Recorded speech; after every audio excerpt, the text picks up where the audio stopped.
Alright guys, what's going on? So today we are putting a power steering cooler in the Genesis. Alright, so this is just a universal, I think the company is called Hayden, power steering cooler. It's a simple 2-row high fin cooler, and then we also have a inline power steering filter as well. It's just a big old magnet that'll pick up all the shavings that come out of the pump. The stock cooler is this line right here. A big loop, and it gets not a whole lot of airflow, so basically it'll be sitting in behind the bumper. It'll be about here, and as you can see, it's completely blocked off. So when I was drifting at the last event, I popped the hood on the one run and my power steering reservoir was actually bubbling. The fluid was brought up to a boil basically. If you guys know these pumps at all, they're very fragile, and it is literally the leading cause for them to go. If you track, drift, race, or even daily drive your Genesis, it's a huge recommendation to upgrade your cooler. So where I'm probably going to end up running it is I'm going to extend the hoses and bring it up probably behind the grill, just because it's easy access airflow. Or I was thinking about putting it in the fog light hole, like just getting like chicken wire, trimming it out, and then putting it behind there, but I'm not quite sure. I'm probably just going to stick it behind the grill. It's easy to do. So let's get started, guys. Alright, so you guys don't have to take your bumper off, but because I'm able to, it makes it a lot easier. So there's a couple lines back here that you're going to want to disconnect and just let it drain out. I'm going to be replacing my power steering fluid with anyways, because like I said, it did get burnt, so don't want anything getting in the way. You're going to take your cooler off, or you can leave it on, entirely up to you, but I'm taking mine off. We're going to drain the reservoir. And then I got regular automatic transmission fluids, what we use at Toyota, and I looked online and it says you can use it for Hyundais, so that's what we're going to do. So we're just going to let this drain out for a little bit. Alright, so that's somewhat finished draining. What I'm going to do is actually fill the reservoir up with transmission fluid, continuously fill it up, let the pump surge it and puke it out into the bucket. That way it cleans the pump out, gets all any crap material out. That way we're starting fresh with the new machine. So it's a little hard to do with one person.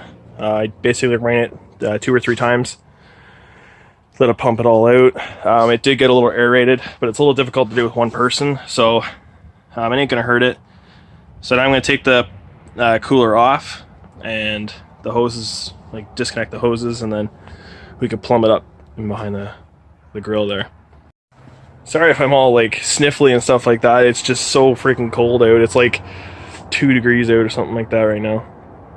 Alright, so I took the grill off and took the horns out because I don't have the horn connected in my wheel anyway, so I don't necessarily need it. So I'm thinking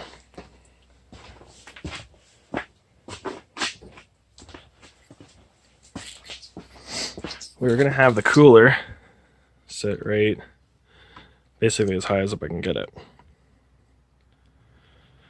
then I just got to plumb it and figure out a way to mount it on here. Okay, so I ran a zip tie through it. I'm going to actually zip tie the hoses to the fan there just to keep it from flopping around. Got the hoses connected, and then what I'm going to do is I'm going to, well, over here and grab my filter.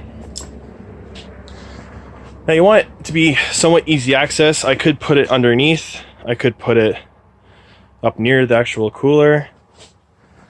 But I'm probably going to actually just put it up here just because it'd be nice, open. That way loading it up and off the dolly, it won't be a concern, maybe bumping it or something like that. So just grab a line, snip it in. Some of them have an arrow pointing which way the fluid needs to go. So you need to figure out which one is your return, or which one's going from your reservoir out, which one's going to the pump. And then figure out fluid flow, and then install the filter accordingly. So what you guys are going to do now is jack up the front end of the car. You don't have to take your wheels off, but you know it helps. Then after that, you're going to want to top your fluid up, and you're going to want to work it back and forth without starting the car. You're going to want to work the wheel lock to lock, get the fluid figured out, and then when no more bubbles are coming up, that's when you guys are going to want to start your car. Filter plumbed in, no leaks. Just keep an eye on your fluid level. You don't want any air bubbles, so keep working it back and forth, back and forth.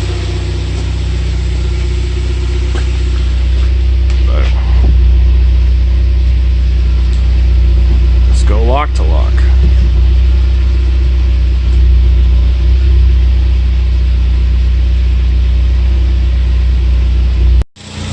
So let's put the bumper back on. Like I said, guys, like it's not exactly where I want it to be, but you know what?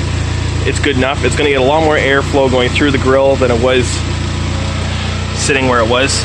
You literally could see like right where the cooler is sitting has this big hunk of plastic, so it's not going to get much airflow. It'll get better flow up there. Plus, I got the fans pulling air across it, so